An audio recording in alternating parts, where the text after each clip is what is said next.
বানত গৰা খহিছে আৰু বিজেপিৰ দল বিপৰ্যয়ো তাৰ সমানে সমানে চলি আছে। শেহতীয়াভাৱে সাংঘাতিকভাৱে চৰ্চা হৈছে, আলোচনা হৈছে আৰু সেইবাবে খবৰ এৰি আঁৰৰ খবৰ বিচাৰি আঁৰৰ খবৰ আপোনালোকৰ সন্মুখত।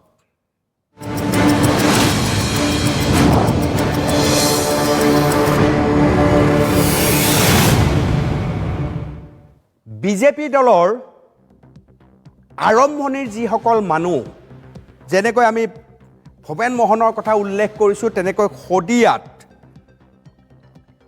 যুধিষ্ঠিৰ গগৈ ডাঙৰীয়া এগৰাকী বিশেষ মানুহ। যুধিষ্ঠিৰ গগৈ ডাঙৰীয়াই বহু কষ্ট কৰিছে বিজেপিৰ বাবে আৰু আজি গগৈ ডাঙৰীয়াই বিজেপিৰ পৰা বিদায় লৈছে। গগৈ ডাঙৰীয়াই বিজেপিৰ পৰা বিদায় লোৱাটো উজনি অসমত বিজেপিৰ এক প্ৰচণ্ড আঘাত বুলি অন্তত মই ভাবোঁ। আৰু এই মুহূৰ্তত পোনপটীয়া সম্প্ৰচাৰত শদিয়াৰ পৰা গগৈ ডাঙৰীয়া মোৰ লগত সংযোজন হৈছে। গগৈ ডাঙৰীয়া আঁৰৰ খবৰত মই আপোনাক স্বাগতম জনাইছোঁ আৰু মই জানিব বিচাৰিম, এই সিদ্ধান্ত লওঁতে আপুনি বহু পৰিমাণে নিজৰ সৈতে যুদ্ধ কৰিবলগীয়া হৈছে। আপোনাক মই জানো, ভালকৈ বুজি পাওঁ আৰু চৰ্চাও কৰিছোঁ আপোনাৰ সৈতে। আজি অন কেমেৰা চৰ্চা কৰিছোঁ। বহু কষ্টৰ বিনিময়ত আপুনি এই কঠোৰ সিদ্ধান্ত লৈছে গগৈ ডাঙৰীয়া। হয়, নমস্কাৰ। মই আপোনাৰ এই চেনেলৰ যোগেদি সমূহ দৰ্শকবৃন্দলৈ শ্ৰদ্ধা নিবেদন কৰিছোঁ। আমাৰ এই ৰাজনৈতিক জীৱনৰ এক বৰ্ণিল যাত্ৰা। এই যাত্ৰাত ভাৰতীয় জনতা পাৰ্টী আমাক যথেষ্ট উপকৃত কৰিছে, বহুত শিক্ষা দিছে। আমি লাভান্বিত হৈছোঁ। সংগঠন কেনেকৈ কৰিব লাগে, জনগণৰ লগত কেনেকৈ সম্পৰ্ক ৰাখিব লাগে, দেশ মাতৃক কেনেকৈ সেৱা কৰিব লাগে, আমি এনেধৰণৰ অলেখ কথা আমি লাভ কৰিছোঁ। আৰু এই যি সংগঠন, যাৰ লগত আমাৰ শ্বাস প্ৰশ্বাস জড়িত হৈ আছিল, তেনে এটা বিশেষ সংগঠনৰ পৰা আঁতৰি নিজক বেলেগ এটা দৃষ্টিভংগীৰে চাবলৈ যোৱাত নিশ্চয় আমাৰ মনত, আমাৰ অন্তৰত যথেষ্ট আঘাত লাগিছে। গতিকে তাৰ স্বত্তেও কিন্তু আমি আঁতৰি আহিবলৈ সিদ্ধান্ত লৈছোঁ আৰু আঁতৰি আহিছোঁ। কিয় এই সিদ্ধান্ত? যোৱাকালি সন্ধিয়া 5 বজাত ভাবিছোঁ। এই যদি উত্তৰটো যদি মই এতিয়াই আপোনাক দি দিওঁ, তেতিয়াহ'লে এই স্বাৰ্থটোৰ জানো কিবা মিনিং থাকিব? গতিকে নিশ্চয় উত্তৰৰ অপেক্ষা ৰাইজে কৰিব লাগিব সময়লৈ, আৰু সময়ত ইয়াৰ উত্তৰ জল পটকৈ দেখা পাব।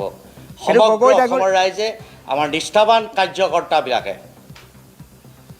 গগৈ ডাঙৰীয়া, তাৰ মাজত কেইটামান প্ৰশ্ন থাকিবই, যিকেইটা প্ৰশ্ন মই আপোনাক সুধিবই লাগিব। মোৰ প্ৰশ্ন হৈছে যে ইতিমধ্যে ৰাতুল দত্তই উল্লেখ কৰিছে, ফেচবুক লাইভ হৈ আছে, তাত ৰাতুল দত্তই কৈছে যে উজনিত ৰাজনৈতিক পৰিৱৰ্তন হ'ব আৰু বিজেপিৰ বিৰুদ্ধে বতাহ ববলৈ ইতিমধ্যে আৰম্ভ কৰিছে লোকসভা নিৰ্বাচনৰ পিছৰ পৰা যিসমূহ ফলাফল ওলাইছে। তেনে এটা দিশ আপুনি দেখিছে গগৈ ডাঙৰীয়া? চাওক, সময় এতিয়া সলনি হৈছে, সময় পৰিৱৰ্তন হ'বই, সময়ৰ আহ্বান। পাহাৰৰ শিখৰত যেতিয়া বৰষুণ হয়, ভৈয়ামত বানপানী হয়েই, এইটো স্বাভাৱিক কথা আৰু এইটো সময়ৰ আহ্বান। গতিকে অকল উজনি নহয়, সমগ্ৰ অসমৰ ৰাজনৈতিক প্ৰেক্ষাপটত এক পৰিৱৰ্তন অৱশ্যম্ভাৱী, ইয়াৰ আগজাননী মাত্ৰ। অৰ্থাৎ 26ত বিজেপি নাহে আপোনাৰ মতে? মোৰ মতে বিজেপি অহাটো যথেষ্ট কষ্টকৰ হ'ব। শদিয়াত কি হ'ব? শদিয়াত আপুনি, মই খুব খোলাকৈ কোৱা মানুহ, শদিয়াত আপুনি ইমান বেছি কষ্ট কৰে, বাৰে বাৰে ওলাই যে যুধিষ্ঠিৰ গগৈয়ে টিকট পাব, অৱশেষত বলিন চেতিয়া আহি যায় আপোনাৰ সন্মুখত অৱশেষত। কি হ'ব শদিয়াত? চাওক, মই এজন নিমাখিত নিমিত্ৰ প্ৰাণী, সাধাৰণ এজন কাৰ্যকৰ্তা। এই অভাজনৰ লগতে সমগ্ৰ শদিয়াৰ সমষ্টিবাসী ৰাইজে কিন্তু যি কঠোৰ পৰিশ্ৰম কৰাৰ ফলতে ভাৰতীয় জনতা পাৰ্টীৰ ভেটি নিৰ্মাণ হৈছিল। গতিকে এই সমগ্ৰ কাৰ্যকৰ্তাৰ মই এই চেগতে তেখেতলোকক ধন্যবাদ জনাইছোঁ। আৰু তেখেতলোকৰ হাত উজান দিয়া কষ্ট যদি নকৰিলেহেঁতেন, আজিৰ তাৰিখত ভাৰতীয় জনতা পাৰ্টীয়ে দুবাৰকৈ শদিয়াৰ পৰা বিধায়ক নিৰ্বাচিত কৰিবলৈ সম্ভৱ নহ'লহেঁতেন। আৰু সাংসদকো নিৰ্বাচিত কৰিবলৈ সম্ভৱ নহ'লহেঁতেন। সেই নিষ্ঠাৱান কাৰ্যকৰ্তাসকলৰ কাৰণেহে হৈছে, এই অভাজন এই যুধিষ্ঠিৰ গগৈৰ কাৰণে হোৱা নাই। আপুনিতো প্ৰকৃত অৰ্থতে যুধিষ্ঠিৰ, ৰাজনৈতিক দিশত আপুনি সঁচাকৈ এজন যুধিষ্ঠিৰ, কাৰণ আপুনি যথেষ্ট শ্ৰম কৰে আৰু একেবাৰে তৃণমূল পৰ্যায়ত আপুনি কাম কৰে। আৰু আপুনি মইতো সেনেকুৱা ৰাজনৈতিক ব্যক্তি যেন আপোনাক নালাগে যিয়ে ক্ষমতাৰ বাবে মোহান্ধ হৈ থাকে। বহুতেই কয় যে এগৰাকী শিক্ষকৰ, এগৰাকী মহাবিদ্যালয় বা যিকোনো শিক্ষা কেন্দ্ৰৰ এগৰাকী শিক্ষকৰ দৰে মানুহ হৈছে যুধিষ্ঠিৰ গগৈ ডাঙৰীয়া।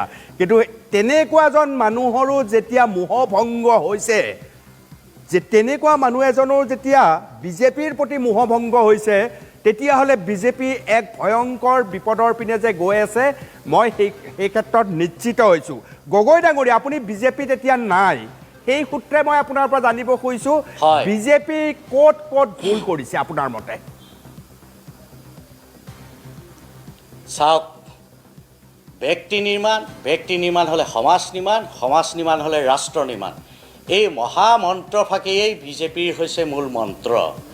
গতিকে এই মন্ত্ৰফাঁকি অন্তৰৰ পৰা হৃদয়ংগম কৰি আমি গাব লাগিব আৰু তাক ধাৰণ কৰিব লাগিব।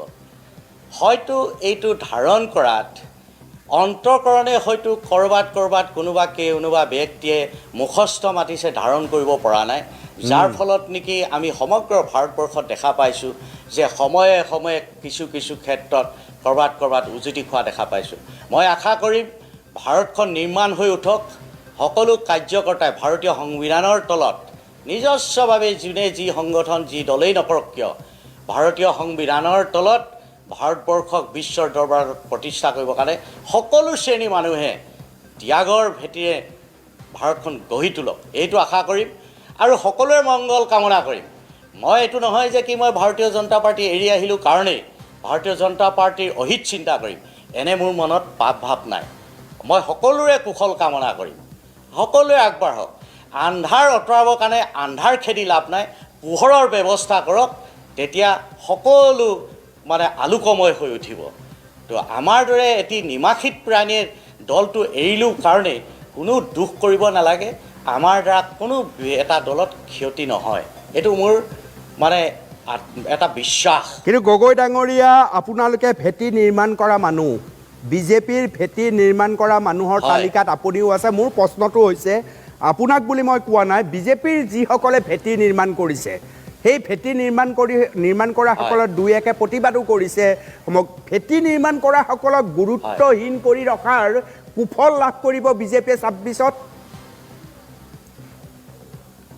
চাওক, খনিকৰে